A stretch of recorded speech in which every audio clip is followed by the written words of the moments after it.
Hello students, welcome again.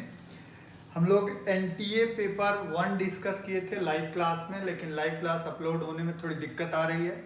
इस वजह से मैं वीडियो ही अपलोड कर देता हूँ बाकी पेपर्स का। तो आज हम लोग एनटीए का पेपर 2 डिस्कस करने जा रहे हैं। एनटीए जो अभ्यास है वो पेपर 2 हम लोग डिस्कस करने जा रहे हैं।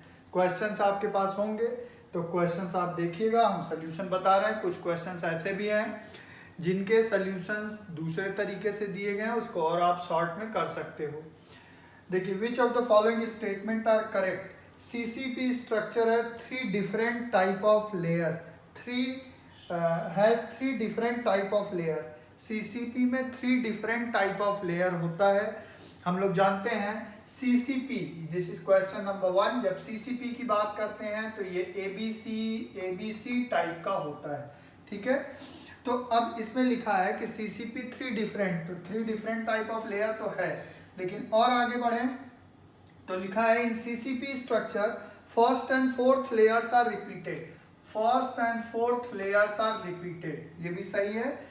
और in HCP first and fourth layer are repeated, नहीं, गलत है ये। FCC packing neighbouring face centred atom touches each other, नहीं, क्योंकि एक फेस सेंटर दूसरी तरफ होगा, एक दूसरी तरफ, वो एक दूसरे से टच नहीं करता है। तो इसलिए स्टेटमेंट 1 एंड 2 इस केस में सही होगा। This is question number 1। Question number 2 की बात करें तो लिखा है the volume of 0.1 m H2SO4। H2SO4 के बारे में दिया गया है, इसकी मोलैरिटी दी है 0.1 m एंड इसका वॉल्यूम आपसे पूछा गया है। किस लिए? To neutralise NaOH। NaOH दिया है, कितना दिया है NaOH? 30 ml, और इसकी नॉर्मेलिटी दी है 0.2 n। तो नॉर्मेलिटी दी है, यहाँ मोलैरिटी दी है, मोलैरिटी को नॉर्मेलिटी में कन्वर्ट कर सकते हैं। कैसे कन्वर्ट करेंगे? तो हम लोग जानते हैं n फैक्टर से रिलेट करके कन्वर्ट कर सकते हैं। इसके अलावा हमें पता है कि हम कहते हैं molarity into molecular mass is equal to normality into equivalent mass, ऐसा भी कह सकते हैं। तो H2SO4 के हम कन्वर्ट करें, अगर मोलैरिटी H2SO4 की मोलैरिटी 0.1 है एंड नॉर्मेलिटी मॉलिक्यूलर मास कितना हो गया? 98, और n normality equivalent mass of H2SO4 is 49, molecular mass upon basicity. इसका मतलब हो गया कि normality is equal to 9.8 upon 49, 9.8 upon 49 is 0.2, तो नॉर्मेलिटी ऑफ H2SO4 0.2 आ गया। अब आप क्या अप्लाई कर सकते हो? सीधा सीधा concept, N1V1 is equal to N2V2। N1 की वैल्यू कितनी आ चुकी है? 0.2। V1 की वैल्यू आपसे पूछी गई है, N2 की वैल्यू ऑलरेडी दिया गया है 0.2, एंड V2 की वैल्यू 30। तो V1 is equal to 0.2 into 30, that is हो गया 6 अपॉन 0.2, 6 अपॉन 0.2। क्लियर है? 6 upon 0.2 means 60/2, that is 30 ml। ये आंसर हो गया क्वेश्चन नंबर 2 का। बहुत ही सिंपल सी बात है। मछली की बात करें तो लिखा है lanthanide contraction is responsible for, यहाँ देखते हैं हम question number 3। Lengthenide contraction is responsible for zirconium and hafnium has same radius। हम जानते हैं zirconium is 40, ये 4D सीरीज का मेंबर है, और हैफनियम जो होता है वो है 72, ये 5D सीरीज का मेंबर है, ठीक है। हम जानते हैं कि यहाँ पे लेंथेनाइड कॉन्ट्रैक्शन लगता है, और लेंथेनाइड कॉन्ट्रैक्शन की वजह से इन दोनों का रेडियस ऑलमोस्ट क्या हो जाता है? सेम। लेंथेनाइड कॉन्ट्रैक्शन आप जानते हैं आफ्टर लेंथेनम 57 के बाद के element due to poor shielding effect of F वो कॉन्ट्रैक्ट करते हैं, फोर्स ऑफ अट्रैक्शन बढ़ जाता है शील्डिंग इफेक्ट की वजह से, ठीक है। तो उसको बोलते हैं हम लोग लेंथेनाइड कॉन्ट्रैक्शन, ठीक है। तो आंसर यही होगा। आगे लिखा है zirconium and zinc have same oxidation state, बिल्कुल गलत है। लेंथेनाइड कॉन्ट्रैक्शन इसके लिए रिस्पॉन्सिबल नहीं है। Zirconium and yttrium have same radius, नहीं। Zirconium and niobium have similar oxidation state, बिल्कुल नहीं, ठीक है। तो आगे बढ़ते हैं। नेक्स्ट लिखा हुआ है क्वेश्चन नंबर 4 में, आप देखो जरा क्वेश्चन नंबर 4। क्वेश्चन नंबर 4 में लिखा है alkene of C and the alkene C6H10 producing this. लिखा है ना C6H10 एक एल्कीन है जो प्रोड्यूस कर रहा है OHC CH2 whole 4 and CHO on ozonolysis. तो एल्कीन कौन सा है? तो आप एकदम क्लियर पहले तो समझ लो कि अगर दोनों तरफ आपको ये ग्रुप मिल रहे हैं एल्डिहाइड ग्रुप, तो ये कोई ना कोई साइक्लो रिंग वाला कंपाउंड है, तभी ऐसा होता है। तो आपको रिंग वाले कंपाउंड से दो दिए गए हैं, सी और डी आंसर। सी में साइक्लोहेक्सीन लिखा है, डी में 1 मिथाइल साइक्लोहेक्सीन लिखा हुआ है। तो अगर आप वैसे सोचो शॉर्टकट में, तो इसमें कितने कार्बन है? 6 कार्बन, ठीक है। और साइक्लोहेक्सीन अगर देखें उसमें भी 6 कार्बन, 1 मिथाइल साइक्लोहेक्सेन में 7 कार्बन। साइक्लोहेक्सीन ही आंसर होगा। इसको हम लोग चेक करके देख लेते हैं। देखो आप, ये है आपके पास साइक्लोहेक्सीन, ठीक है। हम अगर इसकी ओजोनोलिसिस करते हैं तो आप देखो, मैं ऐसे लिख देता हूं CH2, this is CH2 and this CH2, this 1 2 3 and 4, and this is CH and this is CH। यहाँ डबल बॉन्ड है, जहाँ डबल बॉन्ड होगा वहीं ओजोनोलिसिस होगी। ये ऐसा है, ये ओजोन ऐड हो गया इस तरीके से। और आप इसके बाद जानते हो रिडक्टिव या ऑक्सीडेटिव कैसी ओजोनोलिसिस कराएं, तो इन्होंने कुछ नहीं दिया है तो हम रिडक्टिव मान के चलेंगे। तो आप देखो ये निकल जाएगा, ये इस तरीके से। तो CHO CH2 whole 4 and CHO। तो ये क्वेश्चन नंबर 4 का आंसर होगा। क्वेश्चन नंबर 5, आइए 5 की बात करते हैं अब हम लोग। 5 में आप देखो, the final step for extraction of copper from the copper pyrite in Bessemer converter involve the reaction. तो आपको इसको थोड़ा सा समझ लेना पड़ेगा। इसको आप समझो मेटलर्जी में लर्निंग वाला पार्ट में ये एक है, बेसेमर कन्वर्टर में कौन सा रिएक्शन है, तो इसको आपको थोड़ा याद करना पड़ेगा। इसमें ऐसी कोई डिस्कशन की बात बहुत नहीं है, वो बहुत बड़ा कॉन्सेप्ट नहीं है इसमें। नेक्स्ट क्वेश्चन नंबर 6 में आइए। क्वेश्चन नंबर 6 इंपॉर्टेंट क्वेश्चन है। इन्होंने दे रखा है, पहले दे रखा है Me2N, sorry this is Me2N benzene ring दे रखा है, और यहाँ दे रखा है N2+। और next this is first, second दे रखा है, देखो यहाँ पे दे रखा है NO2 और N2+। This is second option. Third option is important question है, ध्यान देना इसको, CH3, एंड यहाँ पे दे रखा है N2+, and this is third option. This is fourth option. तो फोर्थ ऑप्शन दे रखा है आपका CH3 N2+, ये दे रखा है। कहा order of reactivity towards diazonium coupling with phenol in presence of dilute NaOH। Actually phenol के साथ ये डाइजोनियम सॉल्ट्स जो है कपलिंग रिएक्शन देते हैं और डाई फॉर्म करते हैं। तो ये जो कपलिंग रिएक्शन है इनका रिएक्टिविटी, तो फिनॉल के साथ जब ये जाएंगे तो इलेक्ट्रोफाइल की तरह ये एक्ट करेंगे। इलेक्ट्रोफाइल मतलब इलेक्ट्रॉन लविंग। तो इलेक्ट्रॉन लविंग का मतलब ये हुआ कि जितना अच्छा पॉजिटिव चार्ज होगा उतना ज्यादा वो इलेक्ट्रॉन लविंग होगा। तो पॉजिटिव चार्ज की डेंसिटी को कौन बढ़ाएगा? -m या -i इफेक्ट। तो आप देख रहे हो ये कौन सा इफेक्ट शो करेगा? -m and -i। तो सबसे पहले तो हो जाना चाहिए 2 नंबर, ठीक है। आप देखिए ये कौन सा इफेक्ट शो करेगा? +m। यहाँ पे ये कौन सा इफेक्ट शो करेगा? +m। क्लियर है?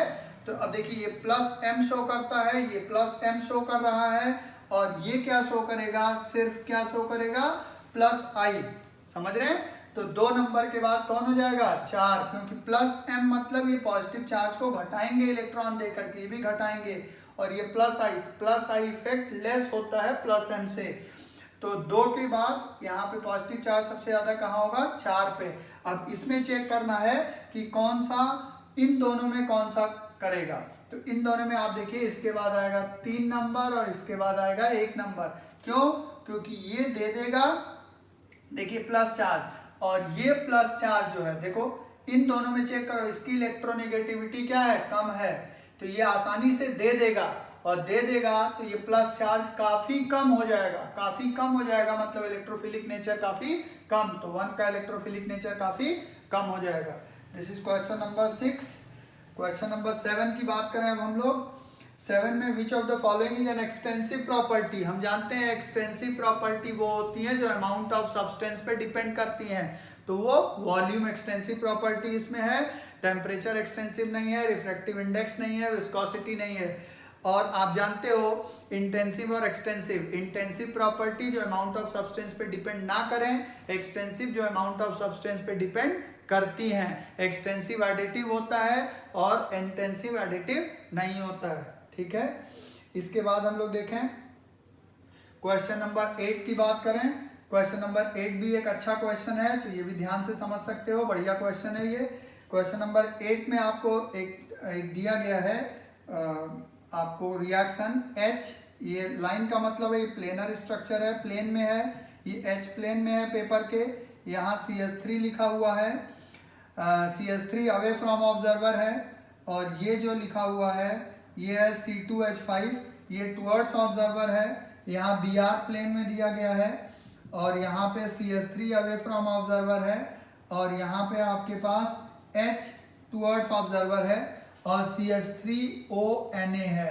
तो CH3ONA का मतलब ये प्लस है, ये माइनस है, ठीक है। अब सीधी सी बात है, स्ट्रॉन्ग बेस के प्रेजेंस में ये किससे जाने वाला है, एलिमिनेशन जाने वाला है। E1 जाने वाला है या E2 जाने वाला है, ये देखो ये E2 जाने वाला है, E2 एलिमिनेशन क्यों जाने वाला है, क्योंकि जब भी प्लेन इन्वॉल्व हो जाएगा आगे और पीछे से एलिमिनेशन, तो उसको हम E2 के थ्रू भेजते हैं। और आपको मालूम है E2 का एलिमिनेशन जो होता है वो कैसा होता है, एंटी प्लेनर। एंटी प्लेनर का मतलब होता है कि अगर आपको मालूम है डी एलिमिनेशन मतलब डीहाइड्रो हैलोजनेशन, हाइड्रोजन जाएगा और हैलोजन जाएगा, तो अगर हैलोजन आपका एक तरफ से गया तो हाइड्रोजन दूसरी तरफ से जाएगा। तो इसको बनाने के लिए, इसको हमें अभी देखिए हाइड्रोजन और हैलोजन सेम साइड में है, तो इसको पहले हम कन्वर्ट करेंगे मॉलिक्यूल को। कन्वर्ट करने का मतलब इस मॉलिक्यूल को आप पहले कन्वर्ट करिए, हाइड्रोजन और Br को दूसरी तरफ करिए। तो सबसे पहले हम क्या करते हैं, इसका आप बना लो क्या, इसका इस तरीके से बना लीजिए, क्या है ये, सॉहर्स प्रोजेक्शन बना लेते हैं। सॉहर्स प्रोजेक्शन बनाएं तो सपोज ये H है और ये हो गया आपका CH3, ये हो गया C2H5, सॉहर्स प्रोजेक्शन। अब देखो H था Br, तो जिधर H था उधर ही क्या बनाइए, Br, और यहाँ पे क्या कर दिया आपने, CH3 कर दिया, और इधर क्या कर दिया, H कर दिया। अब देखिए Br और H सेम साइड में है, हमको पहले इसको कहाँ भेजना पड़ेगा, एंटी प्लेनर। तो आप मान लो ये वाला कार्बन, कोई एक कार्बन फ्रंट या बैक कार्बन को रोटेट कर दीजिए। मान लीजिए इस कार्बन को हमने रोटेट कर दिया 180 डिग्री पे, तो अगर रोटेट कर दिया तो आप देखो कैसा हो जाएगा, ये देखो इस तरीके का कुछ हो जाएगा, ऐसे रोटेट कर दिया। रोटेट किया तो आप देखो ये अपने हाइड्रोजन अपने 180 पे पहुंच जाएगा। अब इसको रोटेट किया है आपने, तो इसमें उल्टा वाई बनाना पड़ेगा आपको, यहाँ पे उल्टा वाई बना दिया, ये देखिए। अब यहाँ पे हाइड्रोजन जो Br जो था वो अपने 180 मतलब Br यहाँ आ गया, CH3 यहाँ आ गया, हाइड्रोजन यहाँ चला गया। इस केस में आप देखो हाइड्रोजन कहाँ पे, वैसे ही रहेगा हाइड्रोजन, और CH3 ऐसे रहेगा, और C2H5 ऐसे ही रहेगा, क्योंकि इसको हमने रोटेट नहीं किया, बैक कार्बन को रोटेट किया। क्लियर है। तो अब इस केस में आपको दिखाएं कि ये रहा आपका रोटेशन। अब आप देखो Br और ये एक दूसरे के 180 पे पहुंच गए। अब यहाँ 180 पे यहाँ से एलिमिनेशन होगा, ये एलिमिनेशन और ये एलिमिनेशन होगा, तब आपके पास यहाँ पे क्या बन जाएगा, डबल बॉन्ड बन जाएगा। और डबल बॉन्ड बन गया तो आप देखिए इस तरीके का कुछ डबल बॉन्ड बनेगा, यहाँ CH3 और यहाँ H, और यहाँ देखिए CH3 और यहाँ C2H5। तो CH3 और CH3 कौन सी पोजीशन पे आ गए, ट्रांस पोजीशन पे, मतलब इसके स्ट्रक्चर में क्या होगा, ट्रांस होगा। मैंने क्या बताया, क्वेश्चन ये अच्छा है, जब भी आपको प्लेन इन्वॉल्व हो जाता है तो E2 एलिमिनेशन भेजना पड़ता है। E2 एलिमिनेशन एंटी प्लेनर होता है, मतलब डिहाइड्रो हैलोजनेशन, हाइड्रोजन एक तरफ से जाएगा तो ब्रोमीन दूसरी तरफ से। यहाँ दोनों सेम साइड में थे, इसलिए हमने पहले रोटेट करके दोनों को अलग अलग साइड में किया, उसके बाद रोटेट किया तो ये ट्रांस प्रोडक्ट बनेगा। तो आपका जो मेजर प्रोडक्ट होगा वो बनेगा, product will be trans 3 methyl 2 pentene. आप देखिए 1 2 3 4 5, ये कैसा दिख रहा है, ट्रांस। क्लियर हो गया, अच्छा क्वेश्चन था। क्वेश्चन नंबर 9 की बात कर लें यहाँ पे जरा हम लोग। क्वेश्चन नंबर 9 में देखो, which of the following set has strongest tendency to form anion, gallium indium thallium. ये ग्रुप किसके हैं, 13 वाले के हैं, एल्यूमिनियम वाले के हैं। सोडियम मैग्नीशियम एल्यूमिनियम, तो ये sodium magnesium aluminium metal almost हैं सभी। NOF nitrogen oxygen fluorine and vanadium chromium manganese, सबसे ज्यादा टेंडेंसी एनायन फॉर्म करने की किसकी होगी, नॉन मेटल की, तो आंसर होगा नाइट्रोजन ऑक्सीजन फ्लोरीन। ठीक है, क्वेश्चन नंबर 10 की बात करते हैं अब हम लोग। 10 नंबर क्वेश्चन आप देखिए, 10 नंबर क्वेश्चन में क्या है, 10 नंबर क्वेश्चन में लिखा है कि एक रिएक्शन का रेट दिया गया है, rate is equal to K CH3OCH3 to the power 3/2, और इससे बन रहा है CH4H2NCO। तो हमें प्रोडक्ट से मतलब नहीं है, rate of reaction is decided by reactant only. तो यहाँ पे अगर हम देखें तो इस रिएक्शन का ऑर्डर मतलब N की वैल्यू क्या हो चुकी है, 3/2 है ना, और हम सभी जानते हैं यूनिट ऑफ K पूछा गया है, तो हमें मालूम है यूनिट ऑफ K जो है, अगर मोलैरिटी या मोल पर लीटर के फॉर्म में दिया होता है तो हम कहते हैं मोल पर लीटर, या हम कहते हैं ऐसे मोल पर लीटर 1 - n सेकेंड, या टाइम इनवर्स ऐसे निकालते थे। प्रेशर के टर्म में दिया है तो प्रेशर 1 - n सेकेंड इनवर्स या टाइम इनवर्स, तो यहाँ प्रेशर के टर्म में दिया हुआ है ना, तो P, इसका P लिखा हुआ है यहाँ प्रेशर के टर्म में, तो P 1 - n 3/2, n की वैल्यू 3/2 है, सेकेंड इनवर्स, इसका मतलब P टू द पावर ये 3/2 है, मतलब P to the power -1/2 second inverse, इसका मतलब P का मतलब यहाँ बार 1/2 सेकेंड मिनट, या जैसा आंसर दिया हो, या मिनट में दिया तो बार -1/2 second minute inverse. Question number 11 number question की बात करें तो यहाँ पे सीधा सीधा दिया है C+O2, ये ग्रेफाइट फॉर्म में है, C+O2 gives CO2, और इसके लिए डेल H की वैल्यू दी है -393.5। इसके बाद नेक्स्ट दिया गया है H2 + ½ O2 gives H2O, liquid बना है, इसके लिए डेल H की वैल्यू दी गई है -285.8। ठीक है, इसके बाद दिया गया है CO2 + 2H2O, इसके लिए दिया गया है CH4 + 2O2, इसके लिए डेल H दिया गया है +890.3, ये दिया गया है। बेस्ड ऑन दिस आपसे जो इक्वेशन पूछा गया है C ग्रेफाइट + 2H2, ये दे रहा है CH4, इस रिएक्शन का डेल H पूछा गया है। हम सभी जानते हैं, जरूरी नहीं जो सोल्यूशन दिया वैसे आप करें, सीधा सीधा हेस लॉ अप्लाई करिए, वैसे भी आ जाएगा बहुत आसानी से आंसर। हेस लॉ अप्लाई करने का मतलब ये इक्वेशन नंबर 1 है, अगर ये इक्वेशन नंबर 2 है और ये इक्वेशन नंबर 3 है, तो C और 2H2 आपको रिएक्टेंट साइड चाहिए, तो इसका मतलब सीधा इक्वेशन 1 + इक्वेशन 2 × 2 कर दीजिए, 2 × 2 कर देंगे 2H2 हो जाएगा, और ये प्रोडक्ट साइड चाहिए तो इसका मतलब इक्वेशन 3 को इसमें जोड़ दीजिए। तो जब ये जोड़ देंगे तो ये देखो 2H2, ये 2 से मल्टीप्लाई होगा O2 एंड O2 2O2, और 2O2 इधर है, ये कैंसिल हो जाएगा, 2H2O इधर 2H2O इधर, क्योंकि 2 से मल्टीप्लाई होगा कैंसिल हो जाएगा, CO2 इधर है CO2 इधर है, कैंसिल हो जाएगा, आपको यही इक्वेशन मिल जाएगा। यही डेटा मतलब this plus this 2 × this plus this करेंगे, सीधा सीधा आपको आंसर मिल जाएगा, कहीं कोई दिक्कत की बात नहीं है इसमें। अगला देखिए क्वेश्चन नंबर 12 की बात करें, determine the solubility of silver chromate at 298 kelvin given its KSP value दिया गया। सिल्वर क्रोमेट मतलब Ag2CrO4, ठीक है, यहाँ पे दिया गया है Ag2CrO4। अब Ag2CrO4 से मिलेगा 2Ag+ एंड CrO4-, ठीक है भाई, माइनस माइनस। अब यहाँ पे क्या है, सॉल्युबिलिटी अगर इसकी 2S है तो इसकी क्या होगी S, मतलब KSP की वैल्यू क्या हो जाएगी, सभी जानते हैं 2s का स्क्वायर और s मीन्स 4s क्यूब हो जाएगा, ये सॉल्युबिलिटी हो जाएगी। अब इन्होंने सॉल्युबिलिटी प्रोडक्ट दिया है तो s cube is equal to क्या हो जाएगा, सॉल्युबिलिटी प्रोडक्ट है 1.1 इंटू 10⁻⁻12 बटे 4, ठीक है 4s क्यूब होगा ना। अब s की वैल्यू निकाल लीजिए सीधे सीधे, क्यूब करेंगे 4 के आसपास कुछ आ जाएगा यहाँ पे। अब ये सॉल्व करेंगे, देखिए आंसर आ जाएगा इसका, ठीक है, ऐसी कोई दिक्कत की बात नहीं है, बहुत आसानी की बात है। चलिए एक क्वेश्चन यहाँ बता देते हैं। क्वेश्चन नंबर 13 में लिखा है principal quantum number n is equal to 6, the correct sequence of filling would be. n equal to 6 में हम जानते हैं n प्लस एल चेक करते जाइए, बोरबरी रूल या अफबाउ रूल की बात करें तो n प्लस एल चेक करते जाइए, n प्लस एल जितना कम वो पहले भरा जाता है। तो आप देखो n प्लस एल देखो n माइनस 2f, फिर हम लिखें n माइनस 1d, फिर हम लिखें np, ठीक है। तो 6 के लिए अगर देखोगे तो ये अगर आप खुद देखो, ये 6s हुआ, ये 6 माइनस 2f हुआ, ये 6 माइनस 1d हुआ और ये 6p हुआ।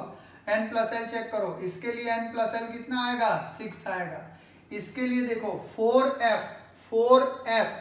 4f का मतलब होता है f के लिए l की वैल्यू कितनी, 3, तो इसके लिए n प्लस एल की वैल्यू कितनी आएगी, 7। इसके लिए देखिए 5d का मतलब होगा n प्लस एल की वैल्यू कितनी आनी है, 7 आनी है। हम लोगों ने पढ़ा है कि अगर n प्लस एल बराबर है तो जिसमें n कम है वो पहले भरा जाता है, तो यहाँ n4 आएगा, यहाँ n5 आएगा। इसके लिए n प्लस एल की वैल्यू 1 और यहाँ पे 7, ठीक है, तो इसी ऑर्डर में इसको भर दिया जाता है। क्लियर है। चलिए अगले क्वेश्चन नंबर 14 की बात करने वाले हैं अब हम लोग। क्वेश्चन नंबर 14 देखते हैं। क्वेश्चन नंबर 14 में लिखा है वैलेंस सेल NS2 और NP5 है तो किस फैमिली का है, 7 वैलेंस इलेक्ट्रॉन है, मतलब हैलोजन फैमिली का मेंबर है, इसमें कुछ सोचना समझना है ही नहीं, ठीक है। नेक्स्ट क्वेश्चन देखें, क्वेश्चन नंबर 15 की बात करें। क्वेश्चन नंबर 15 में आप देखो लिखा है an azeotropic solution of 2 liquid has boiling point lower than either of them. Boiling point हम सभी जानते हैं vapour pressure inversely proportional to boiling point. तो इन्होंने कहा है ऐसा एजियोट्रॉपिक मिक्सचर जिसमें 2 लिक्विड का लिखा है 2 liquids has boiling point lower than either of them, ठीक है, लोअर है, ठीक है। तो एजियोट्रॉपिक सॉल्यूशन का बॉइलिंग पॉइंट दोनों से कम है, तो दोनों से कम है इसका मतलब वेपर प्रेशर दोनों से ज्यादा होगा। और वेपर प्रेशर कब ज्यादा होता है, जब पॉजिटिव डेविएशन होता है, हम लोगों ने इसको पढ़ रखा है, ठीक है। तो show positive deviation from Raoult's law. अगला क्वेश्चन है, क्वेश्चन नंबर 16 दिया गया है during electrolysis of water the volume of oxygen liberated. अब वाटर की इलेक्ट्रोलिसिस का रिजल्ट देखिए, ये है 2H2 + O2, ये रिजल्ट है। अब इन्होंने कहा ऑक्सीजन का जो वॉल्यूम है वो 2.24 डेसीमीटर क्यूब होगा, तब बताइए हाइड्रोजन का कितना होगा, तो 4.48 डेसीमीटर क्यूब हो जाएगा, नहीं हो जाएगा, 2:1 के रेशियो में है, कुछ भी दिक्कत की बात नहीं है, बहुत ही सिंपल क्वेश्चन है। अगला है the final product form, question number 17 देखिए, final product form when methyl amine CH3NH2, methyl amine reacts with NaNO2 and HCl। अच्छा बड़ी ध्यान से समझिएगा, NaNO2 and HCl, यहाँ बनेगा CH3N2 + Cl- डाइजोनियम सॉल्ट। लेकिन हम जानते हैं aliphatic diazonium salts are highly unstable, ये तुरंत मॉइस्चर के प्रेजेंस में क्या बना लेंगे, अल्कोहल बना लेते हैं। अगर एरोमेटिक डाइजोनियम सॉल्ट होता है तो स्टेबल होता है, एलिफैटिक डाइजोनियम सॉल्ट इसी कंडीशन में जहां पे एरोमेटिक डाइजोनियम सॉल्ट बनाता है उसी कंडीशन में एलिफैटिक क्या बनाता है, अल्कोहल, ठीक है, तो ये अल्कोहल बन जाएगा। नेक्स्ट क्वेश्चन की बात करें, question number 18, bond angle of H2SE is best describe. H2SE हम सभी जानते हैं कि यहाँ पे जो रूल लगना है वो है ड्रैगोज रूल। ड्रैगो रूल ये कहता है कि जैसे देखिए H2S के नीचे जाएं, H2O के नीचे जाएं, तो H2O में हाइब्रिडाइजेशन जो होता है, H2O में हाइब्रिडाइजेशन sp3 है, इसीलिए एंगल sp3 के आसपास करीब 104 डिग्री 104.5 डिग्री के आसपास होता है।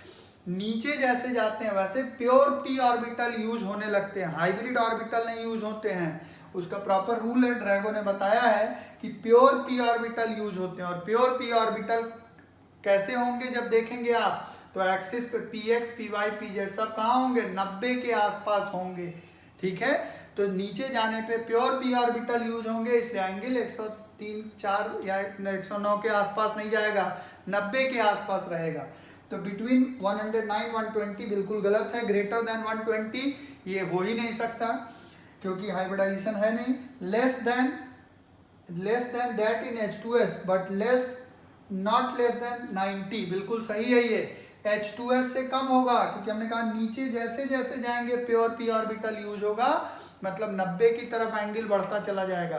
तो 90 से कम नहीं होगा लेकिन H2S से कम होगा। ठीक है, ड्रैगो रूल।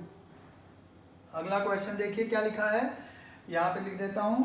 क्वेश्चन नंबर 19 की बात हम लोग कर रहे हैं। 19 में लिखा है A plus B give C plus D, ये है। इस रिएक्शन के लिए 298 केल्विन टेम्परेचर पे इक्विलिब्रियम कांस्टेंट K की वैल्यू दी है। 298 केल्विन टेम्परेचर पे K की वैल्यू दी है 1 × 10⁻², और 273 केल्विन टेम्परेचर पे K की वैल्यू दी है 2। तो पूछा गया the chemical process of resulting formation. हम सभी जानते हैं फॉर्मूला है log K2/K1 is equal to ΔH upon 2.303 R 1/T1 - 1/T2, ये फॉर्मूला है। इससे रिलेट करते हैं, लेकिन एकदम सिंपल सा समझो कि टेम्परेचर बढ़ाने पे K कम है। ठीक है, टेम्परेचर बढ़ाने पे K कम है और टेम्परेचर घटाने पे K ज्यादा है। ठीक है, एंडोथर्मिक रिएक्शन अगर होता है तो temperature is directly proportional to K, और अगर इतना ही याद रखो एक्सो होगा तो temperature is inversely proportional to K। Temperature घटाने पे K बढ़ गया, मतलब ये रिएक्शन कैसा है, एक्सो है। वैसे भी देखो K2 K1 से ज्यादा है और T1 T2 से ज्यादा है, तो ये वैल्यू नेगेटिव आने वाली है, और नेगेटिव अगर ये वैल्यू आएगी तो इसका मतलब है एक्सोथर्मिक। चाहे आप वैसे जाओ K2 K1 से ज्यादा है, K2 K1 से ज्यादा है, T1 T2 से ज्यादा है, सॉल्व करो ये नेगेटिव आएगी। नेगेटिव मतलब एक्सोथर्मिक। या एंडो के लिए temperature directly proportional to equilibrium constant, and exo के लिए temperature inversely proportional to equilibrium constant. Clear, this is question number 19। आइए आगे बात की जाए, क्वेश्चन नंबर 20 की बात की जाए हम लोग। Question number 20, most suitable method for separation of 1:1 mixture of orthonitrophenol and paranitrophenol. आप देखो, this is orthonitrophenol OH and NO2, यहाँ पे हाइड्रोजन बॉन्डिंग होती है, and this is paranitrophenol OH and NO2। यहाँ पे जो हाइड्रोजन बॉन्डिंग होगी वो इंटर होगी और यहाँ पे क्या होगी, इंट्रा। तो इन्होंने कहा है इनको सेपरेट करना है, तो इसको सेपरेट करने के लिए सीधा सीधा स्टीम डिस्टिलेशन, सब्लिमेशन होता नहीं है, वो सॉलिड के लिए है। क्रोमैटोग्राफी, जिसमें पार्टिकल साइज में डिफरेंस होता है, उसको क्रोमैटोग्राफी से सेपरेट करते हैं। क्रिस्टलाइजेशन में, इसमें भी कुछ नहीं है, क्रिस्टलाइजेशन करना है, क्रिस्टलाइजेशन क्रिस्टल्स के लिए होगा। ठीक है, आगे बढ़िए। नेक्स्ट क्वेश्चन दिया है 21 नंबर, 4 ग्राम ऑफ NaOH दिया है कितना, 4 gram, present in 0.1 decimetre cube, solution है specific gravity, the normality of Na। कोई जरूरत नहीं स्पेसिफिक ग्रेविटी की, देखिए normality is equal to number of gram equivalent of solute upon volume of solution in litre. तो वॉल्यूम ऑफ सोल्यूशन तो दिया ही हुआ है, तो नंबर ऑफ ग्राम इक्विवेलेंट मतलब वेट अपॉन इक्विवेलेंट वेट, तो NaOH का यहाँ पे देख लें, NaOH का वेट कितना दिया है, NaOH का वेट है 4 ग्राम। इक्विवेलेंट वेट कितना हो जाएगा 40, क्योंकि NaOH में रिप्लेसेबल OH 1 है। Molecular weight by replaceable OH, यही इक्विवेलेंट वेट होता है बेस का। तो 4/40 ये हो गया ग्राम इक्विवेलेंट वेट। तो अब देखिए नॉर्मेलिटी इज इक्वल टू 4/40/0.1, यही आंसर हो जाएगा। 4/40/0.1, ये 1 आ जाएगा। ठीक है, तो ये सीधा सीधा आंसर हो गया क्वेश्चन नंबर कितने का, 21 का। चलिए अगला क्वेश्चन देखिए, क्वेश्चन नंबर 15, मॉडरेट टाइप का क्वेश्चन ये भी है। 15 मोल ऑफ H2, हाइड्रोजन के मोल इन्होंने दिए हैं 15, और आयोडीन के मोल इन्होंने दिए हैं 5.2, are mixed and allowed to attain equilibrium at 500। At equilibrium the number of moles of HI found is 10। तो आप खुद देखो, H2 plus I2 gives 2HI, है ना। तो इन्होंने इनिशियली दिया था इसका 15 और इसका 5.2। अब इसका 10 इनिशियली तो 0 रहा होगा, जब इक्विलिब्रियम पे पहुंचे तो इसका 10 बन गया। 2x इज इक्वल टू 10, तो x इज इक्वल टू कितना हो जाएगा 5, 5.2 माइनस 5, और ये 15 माइनस 5। क्लियर है भाई, सीधा सा है। गिवन माइनस x माइनस भाई 15 minus x, 5.2 minus x 2x, 2x की वैल्यू कितनी दी गई 10, तो x की वैल्यू कितनी हो गई 5। इसका मतलब ये हो गया 10, ये हो गया 0.2 और ये हो गया 10। तो इन्होंने इक्विलिब्रियम कांस्टेंट क्या पूछा है, formation of equilibrium, Kc is equal to क्या हो जाएगा बताओ, 10 का स्क्वायर अपॉन 10 इंटू 0.2, 100 बटे कितना हो जाएगा ये 0.2, 10 इंटू 0.2 कितना हो गया, सीधा सीधा बात हो गई, ये हो गया 2, 10 दूनी 20। ठीक है, अब आ जाइए, ये कितना आ गया 50, तो K की वैल्यू कितनी आ गई 50। ठीक है भाई, आगे बढ़िए। अगला क्वेश्चन देखा जाए, क्वेश्चन नंबर 23 देखा जाए। इसमें फेरिक ऑक्साइड, देखिए इसमें क्या है, ferrous oxide has cubic structure and edge of the unit cell is this. A की वैल्यू दी है 5 angstrom. Assuming the density of oxide, density मतलब रो की वैल्यू दी गई है 4 ग्राम पर cc। ठीक है, number of Fe2 plus and O minus ion present in each cell. तो number of Fe2 plus and O minus ion अगर हम देखें तो आप खुद सोचिए कि अगर हम FeO का नंबर निकाल लें तो जो FeO का नंबर आएगा, मान लो 2 आया, तो इसका मतलब 2 Fe प्लस 2 O माइनस, तो इसका मतलब इसमें Z की वैल्यू निकालनी है। हम सभी जानते हैं फॉर्मूला सीधा सा, rho is equal to Z into M upon A cube into Na या N0। हम खाली वैल्यू रख देते हैं, कैलकुलेट कर लेना। Z की वैल्यू निकालनी है, M की वैल्यू FeO है, तो FeO में M की वैल्यू हो गई 56 प्लस 16 दैट इज 72। तो M की वैल्यू कितनी हो गई 72। ठीक है, और A क्यूब मतलब 5 into 10 to the power minus 10 का cube, Na 6.023 into 10 to the power 23। Z की वैल्यू निकाल लो, Z की वैल्यू 4 आ रही है, इसका मतलब FeO 4 है, मीन्स Fe प्लस 4 है, O माइनस माइनस 4 है। क्लियर, ये हो गया क्वेश्चन नंबर 23। आइए क्वेश्चन नंबर 24 की बात करते हैं। क्वेश्चन नंबर 24 की बात की जाए अब हम लोग, देखिए question number 24, which of the alkaline earth metal halide given below essentially covalent in nature? Beryllium chloride, magnesium, strontium and calcium। सीधा सीधा फजांस रूल भाई, आपको क्लोराइड आयन कॉमन है तो beryllium plus plus, magnesium plus plus और strontium plus plus और calcium plus plus, ये दिया गया है। सीधी बात है, फजांस रूल कहता है smaller the size of cation greater is the polarization, और जितना ज्यादा पोलराइजेशन उतना ज्यादा कोवेलेंट कैरेक्टर। तो ये सबसे छोटा है बिकॉज पोलराइजेशन सबसे ज्यादा इसी का होगा, इसलिए सबसे ज्यादा कोवेलेंट यही होगा BeCl2। 25 नंबर क्वेश्चन की बात करें, equal volume of hydrogen and chlorine are mixed, how will the volume of the mixture change after reaction. Equal volume mix किया गया है, तो इन्होंने कहा है हाउ इज द वॉल्यूम।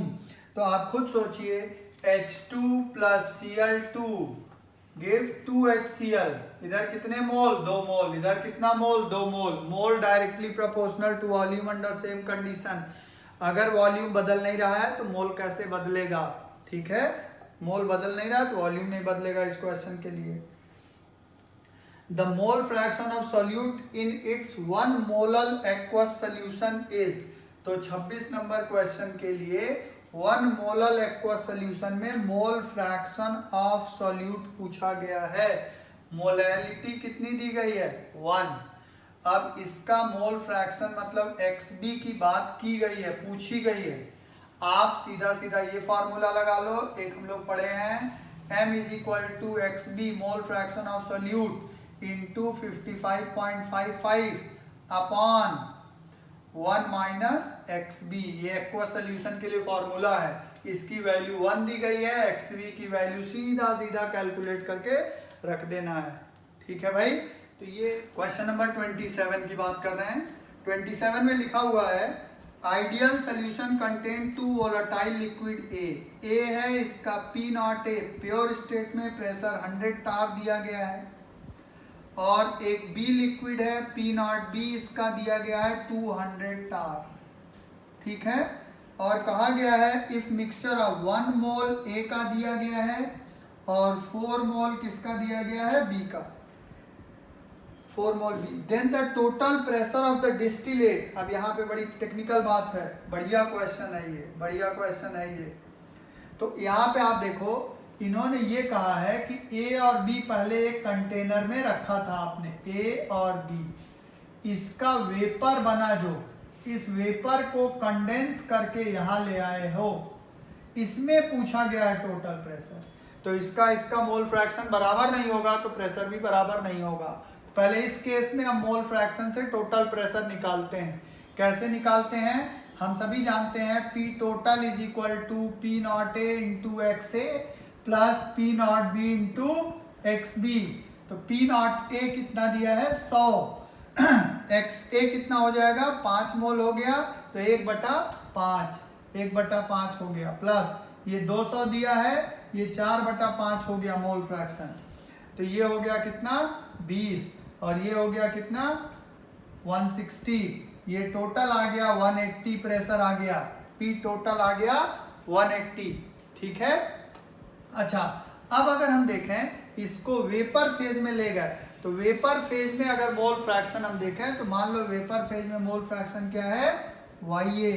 ये भी हम लोग डायरेक्ट फार्मूला ही पढ़े हुए हैं, डेराइव नहीं करने जा रहे हैं। ये हो जाएगा P0 A XA upon P total, ठीक है। तो YA क्या हो गया, P0 A XA upon P total. P0 A कितना दिया गया है, 100, XA दिया XA कितना हो गया, सीधा सीधा आपने निकाला है 20। ये देखिए, ये जो P0 A XA मतलब P0 A XA की वैल्यू सीधे सीधे निकली हुई है 20 अपॉन P टोटल 180, और YB कितना निकल गया, YB निकल गया 160/180, ये निकल चुका है, मतलब mole fraction in vapour state आ गया।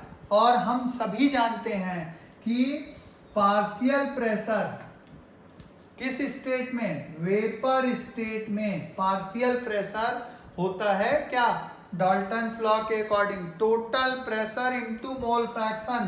तो ये मोल फ्रैक्शन निकला है, और टोटल प्रेशर कितना है भैया, 100, तो 100 गुणे 20/180 हुआ, और ये PB ये कितना हो जाएगा, टोटल प्रेशर 200 गुणे 160/180 ये हुआ, तो ये PA निकल गया, ये PB निकल गया, P total is equal to PA plus PB, जोड़ दीजिए इसी को, यही आंसर है आपका, समझ गए, बहुत ही बढ़िया क्वेश्चन है। 28 नंबर क्वेश्चन देखा जाए भाई, लिखा identify the gas which radially absorb by activated charcoal. याद रखने वाली बात है, अमोनिया है, CO2 है, ये सब एक्टिवेटेड चारकोल और SO2 है, एक्टिवेटेड चारकोल से एब्जॉर्ब हो जाते हैं। तो याद रखने वाली बात है, इसमें कोई दिक्कत की बात नहीं है। 29 नंबर में IUPAC नॉमेनक्लेचर है, तो ये भी हम बताने नहीं जा रहे हैं, बहुत ही सिंपल सा नॉमेनक्लेचर है, कर लेंगे आप लोग, कोई दिक्कत की बात नहीं है। इसमें फंक्शनल ग्रुप क्या है, एल्डिहाइड, और कीटोन चूंकि बीच में आता है वो टर्मिनल बनता नहीं है। अब आप देखो क्वेश्चन नंबर 30 में लिखा है for adsorption del G del H and del S।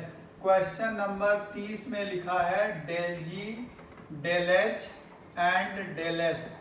Adsorption के लिए ऑल हैव नेगेटिव, सबकी वैल्यू नेगेटिव दी गई है, तो इसकी नेगेटिव मतलब क्या हो जाता है, स्पॉन्टेनियस, और इसकी नेगेटिव मतलब क्या हो जाता है, एक्सोथर्मिक, और इसकी तो स्पॉन्टेनियस के लिए पॉजिटिव होनी चाहिए, ये हम सभी जानते हैं। स्पॉन्टेनियस के लिए डेल S पॉजिटिव होना चाहिए, ये दोनों तो ठीक हैं। अब क्या आगे कह रहे हैं, स्टेटमेंट 2 दिया गया है, adsorption is an exothermic process in which randomness decreases due to force of attraction between adsorbate and adsorbent increases। बिल्कुल सही बात है, जब अट्रैक्ट होगा तो जो रैंडमनेस है, डिसऑर्डर्डनेस है, वो घटेगा। तो स्टेटमेंट 1 क्या दिया गया है, स्टेटमेंट 1 इज ट्रू, बिल्कुल सही है, all have negative value. Statement 2 is also true and statement 2 is correct explanation, बिल्कुल सही है, मतलब ये वैल्यूज तो बिल्कुल सही है, क्योंकि एड्जॉर्प्शन स्पॉन्टेनियस प्रोसेस है, एक्सोथर्मिक होता है, बॉन्ड बनता है तो रैंडमनेस घट जाएगी। ठीक है, चलिए क्वेश्चन नंबर 31 इन्होंने पूछा है, consider the anti cancer species. Anti cancer species होता है सिसप्लैटिन। तो जब हम सिसप्लैटिन कहते हैं तो सिसप्लैटिन मतलब सेंट्रल मेटल प्लैटिनम होना चाहिए, चारों में है। सिसप्लैटिन में आप देखो सिस स्ट्रक्चर तभी होगा, ऑप्शन 2 दिया है, चारों Cl है, PtCl4, ये होता नहीं है। सिसप्लैटिन में 2 अमोनिया 2 क्लोरीन होते हैं, दोनों सिस पे होने चाहिए, सिस मतलब अगल बगल। अगला देखो क्वेश्चन नंबर 32 देखिए, the energy of an electron in Bohr's orbit of hydrogen atom is this much. Energy electron की दी गई है -13.6 electron volt. The energy value for electron in the first excited state of lithium is, इसकी वैल्यू होती है -13.6 into Z²/n²। Lithium के लिए -13.6, Z की वैल्यू, लिथियम का एटॉमिक नंबर क्या होता है 3, तो 3 का मतलब हो गया 9, n², फर्स्ट एक्साइटेड स्टेट का मतलब हुआ, फर्स्ट एक्साइटेड मतलब सेकेंड, दैट इज 4, 2 का स्क्वायर, तो यही आंसर हो जाएगा। ठीक है, आप इसको कैलकुलेट कर लीजिएगा। अगला क्वेश्चन पूछा गया है 33, ratio among the most probable velocity, VMP या UMP कहो, UMP होता है √2RT/m, और कहा है इन्होंने रूट मीन स्क्वायर, URMS को अगर हम देखें, mean velocity and root mean, most probable mean velocity मतलब U एवरेज होता है 8RT/m एंड URMS होता है √3RT/m। तो इनका क्या हो जाएगा, √2:8/π/√3, तो बी ऑप्शन सही हो जाएगा, कोई दिक्कत की बात ही नहीं है इसमें। अगला क्वेश्चन है 4 की बात अब हम लोग करते हैं। देखिए 34 नंबर क्वेश्चन में लिखा है कि which of the following lowest boiling point, orthonitro, metanitro, phenol, paranitro, phenol और फिनॉल। हम जानते हैं बॉइलिंग पॉइंट मॉलिक्यूलर वेट के डायरेक्टली प्रोपोर्शनल होता है, boiling point extent of hydrogen bonding के। तो आप जानते हैं मॉलिक्यूलर वेट सबसे कम और हाइड्रोजन बॉन्डिंग भी सबसे कम किसमें होगी, फिनॉल में होगी। ठीक है, तो लोएस्ट बॉइलिंग पॉइंट फिनॉल का होगा। The process of separation of racemic modification into DL enantiomer is called. तो सीधी सी बात है कि हम जानते हैं DL को जोड़ करके रेसमिक मिक्सचर बनाने को रेसिमाइजेशन कहते हैं, और वापस D और L पाने को हम कहते हैं रिजोल्यूशन। तो ये डायरेक्ट याद रखने वाला क्वेश्चन है। Bakelite and polythene are considered an example of thermosetting polymer. तो आप देखो थर्मोसेटिंग पॉलीमर होते क्या हैं? Thermosetting polymer cross link polymer होते हैं जिस पे टेम्परेचर का बहुत ज़्यादा इफेक्ट नहीं पड़ता है, ठीक है। और आप देखिए तो इसमें क्रॉस लिंक पॉलीमर, अब क्रॉस लिंक पॉलीमर पॉलीथीन तो है नहीं, आप जानते हो लीनियर है भाई। बेकेलाइट कैसे बनता है? क्रॉस लिंक्ड है, फिनॉल और फॉर्मेल्डिहाइड को रिएक्ट कराते हैं, उसकी जो बनता है प्रोडक्ट उसका क्रॉस लिंक पॉलीमर बनता है बेकेलाइट। पॉलीथीन सीधा सीधा लीनियर पॉलीमर है। इलास्टोमर, ठीक है, and thermoplastic polymer, elastomer bakelite नहीं है। थर्मोप्लास्टिक पॉलीमर, दोनों थर्मोप्लास्टिक नहीं है। थर्मोप्लास्टिक का मतलब होता है जो हीट करने से थोड़ा सॉफ्ट हो जाए और जिस पे काम किया जा सके, मतलब उसके शेप को बदला जा सके। तो डी ऑप्शन है थर्मोसेटिंग एंड थर्मोप्लास्टिक, बिल्कुल ठीक है। बेकेलाइट पे थर्मोसेटिंग है, बेकेलाइट को बहुत ज़्यादा आप चेंज नहीं कर सकते उसके शेप को, लेकिन थर्मोप्लास्टिक है वो सॉफ्ट किया जा सकता है, means soft in the sense उसको वर्क किया जा सकता है आफ्टर हीटिंग। 37 नंबर क्वेश्चन में कह रहे हैं कि photochemical smog consist of excessive amount of X in addition to aldehyde ketone and PAN। X इज, तो X क्या चीज है? आप देखो NO2 से बनता है NO+O, ठीक है, और ये एयर से रिएक्ट करके क्या बना लेता है? O3, ये होता है, ठीक है। अगला क्वेश्चन देखें, ये सब याद करने वाले हैं। Which of the following statement is incorrect? Different resonating structure contribute to resonance hybrid in proportion to their. Which of the following statement is incorrect? Different resonating structure contribute to resonance hybrid in proportion to their energies. गलत बात है। जिसकी तो कह रहे हैं directly proportional, जिसकी energy जितनी कम उसका कंट्रीब्यूशन उतना ज़्यादा, क्योंकि स्टेबिलिटी उतनी ज़्यादा, तो पहला ही स्टेटमेंट गलत है। In the same solution, the concentration of H3O plus remain constant even when small amount of strong acid or strong base added to them. Solution क्या है? बफर solution, हम सभी जानते हैं, डायरेक्ट ये डेफिनेशन है। Among the following narrow spectrum antibiotic penicillium G, penicillin G, ये आप भी याद रखिएगा। Which of the following, 41 number question में बात कर रहे हैं, Which of the following is suitable for preparing alpha chloroacetic acid? Alpha chloroacetic acid, तो देखो अल्फा क्लोरोएसिटिक एसिड मतलब CH3CO है, अगर Cl2 यहाँ ले लें, रेड फास्फोरस ले लें, ऐसे ले लें हम, तो आप देखिए क्या हो जाता है, बन जाता है CH2ClCOOH। अल्फा पोजीशन से हाइड्रोजन हट जाता है, तो ये बन गया अल्फा क्लोरोएसिटिक एसिड। इसको हम बोलते हैं HVZ, हेल्महोल्ट्ज-जेलिंस्की रिएक्शन, सीधा सा बात है इसमें। अच्छा, अगला क्वेश्चन जरा देखिए, क्वेश्चन नंबर 42 की बात करते हैं। क्वेश्चन नंबर 42 देखो भाई, लिखा है 42 में, mixture of methane and ethane in a molar ratio X and Y has an average molecular mass 20U। तो हम एवरेज मॉलिक्यूलर मास का फॉर्मूला जानते हैं, एवरेज मॉलिक्यूलर मास,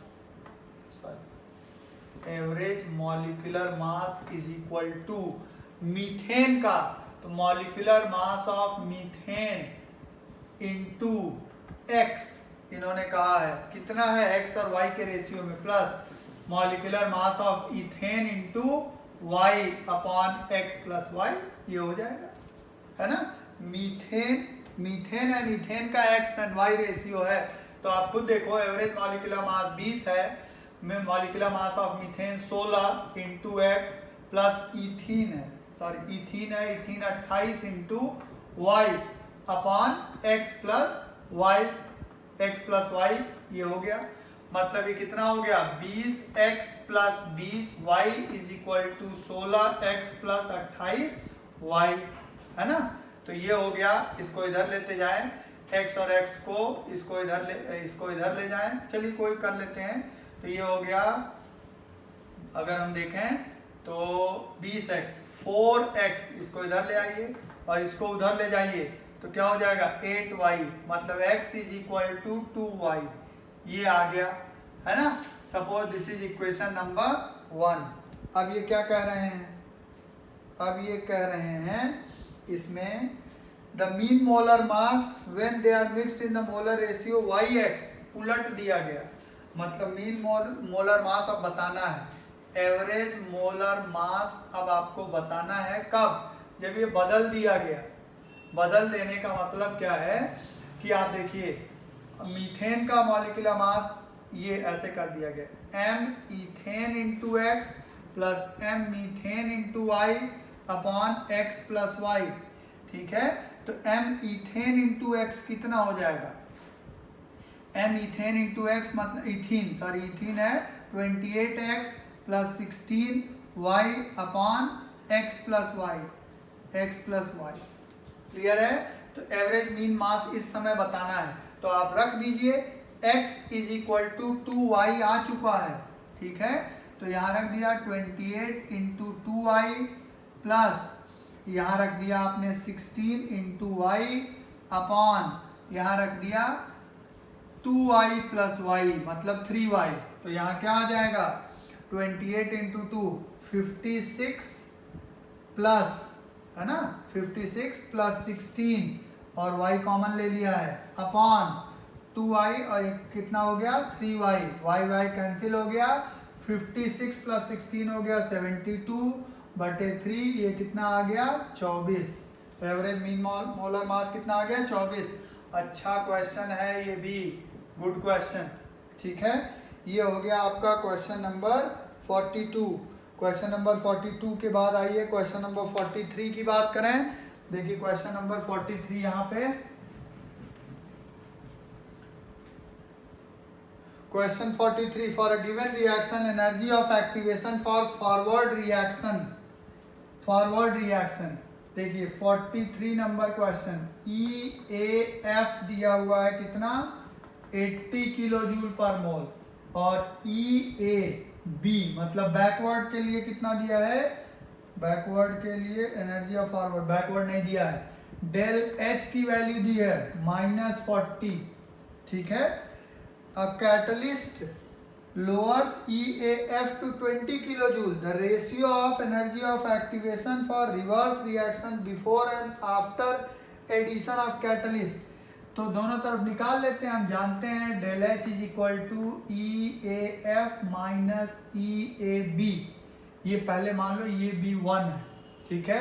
अब देखो यहाँ पे दिया है -40 इज इक्वल टू EAF कितना है 80 माइनस EAB1, ठीक है। तो ये सीधा सीधा हो गया, कितना हो गया -40, ये 40 आ जाएगा, सीधा है नहीं, -120 माइनस इधर आया -120 EAB1, तो EAB1 ये आ गया 120। अब इन्होंने कहा है catalyst lowers EAF to 20 kilo joule, 20 kilo joule कर दिया है। अब देखो अगले वाले में del H is equal to EAF minus EAB2, तो EAF अब 20 किलो जूल -40, ये 20 हो गया माइनस EAB2 हो गया, तो EAB2 कितना आ गया -60 आ गया, माइनस EAB2 मतलब EAB2 कितना आ गया 60। तो इन्होंने पूछा EAB1 अपॉन EAB2 कितना होगा, तो 120 बटे 60 मतलब कितना होगा 2 होगा, ठीक है। ये हो गया 43 नंबर क्वेश्चन। 43 के बाद 44 और 45 नंबर क्वेश्चन को देखा जाए जरा। देखिए 44 नंबर क्वेश्चन सीधा सीधा क्या कहा गया है 3 फैराडे।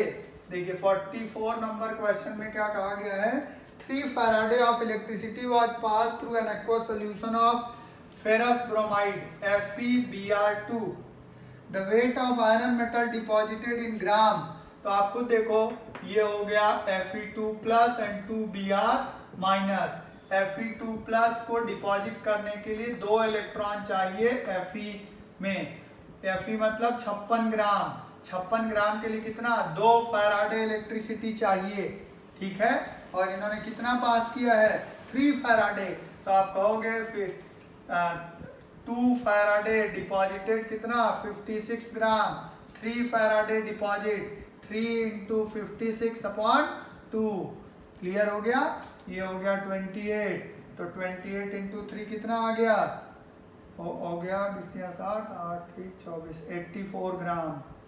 ठीक है, तो ये आंसर हो गया क्वेश्चन नंबर 44 का। बहुत सिंपल सा। क्वेश्चन नंबर 45 देख लीजिए भाई, यहाँ पे क्वेश्चन नंबर 45 को अगर आप देखें तो क्वेश्चन नंबर 45 क्या है, question number 45 is cyclohexane on ozonolysis. तो चलिए करते चलते हैं। अभी हम लोग पहले क्वेश्चन में एक बार ये बात कर चुके हैं, तो हम डायरेक्ट बता देते हैं साइक्लोहेक्सेन की ओजोनोलिसिस से क्या मिलेगा। मिलेगा CH2 CH2 CH2 CH2 CHO, ये मिलता है। इतना हमने पहले ही बता दिया।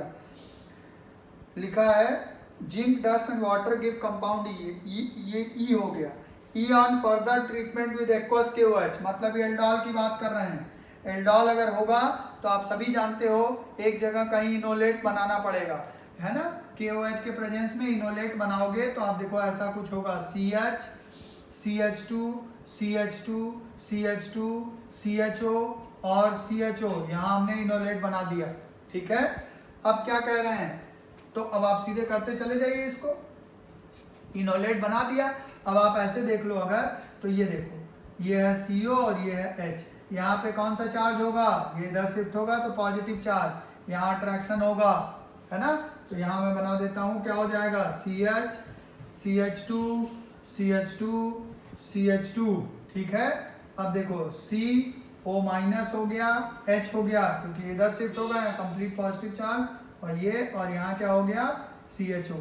अब इन्होंने ये भी दिया है सीधा, तो हम सभी जानते हैं वैसे हीट देना चाहिए था, हीट नहीं भी है, तो अब आप जानते हो यहाँ पे H+ आकर के ऐसा कुछ बन जाएगा, स्ट्रक्चर नहीं बन जाएगा, यहाँ पे OH हो जाएगा और यहाँ पे क्या लगा होगा CHO। अब अगर इसको हीट कर दिया जाए तो यहाँ से OH और यहाँ का H ऐसे निकल जाएगा, क्या हो जाता है ये डिहाइड्रेशन, तो ये हो गया CHO और यहाँ लग गया डबल बॉन्ड। क्लियर है, तो ये सीधा सीधा आंसर हो गया क्वेश्चन नंबर 45 का। ठीक है, अब आपको ऑलमोस्ट हर रोज एक एक पेपर मिल जाएगा। नेक्स्ट पे हम लोग पेपर NTA का पेपर नंबर 3 डिस्कस करेंगे। NTA को आप बहुत सीरियसली लीजिए, बहुत सारे 16 पेपर है, पूरा सॉल्व कर लेंगे, काफ़ी कुछ क्वेश्चन आपके पास इसमें आ जाएगा। आपको क्वेश्चन समझ आ रहे हैं, ठीक लग रहा है तो आप लाइक करके सब्सक्राइब कर सकते हो। ठीक है भाई, थैंक यू सो मच।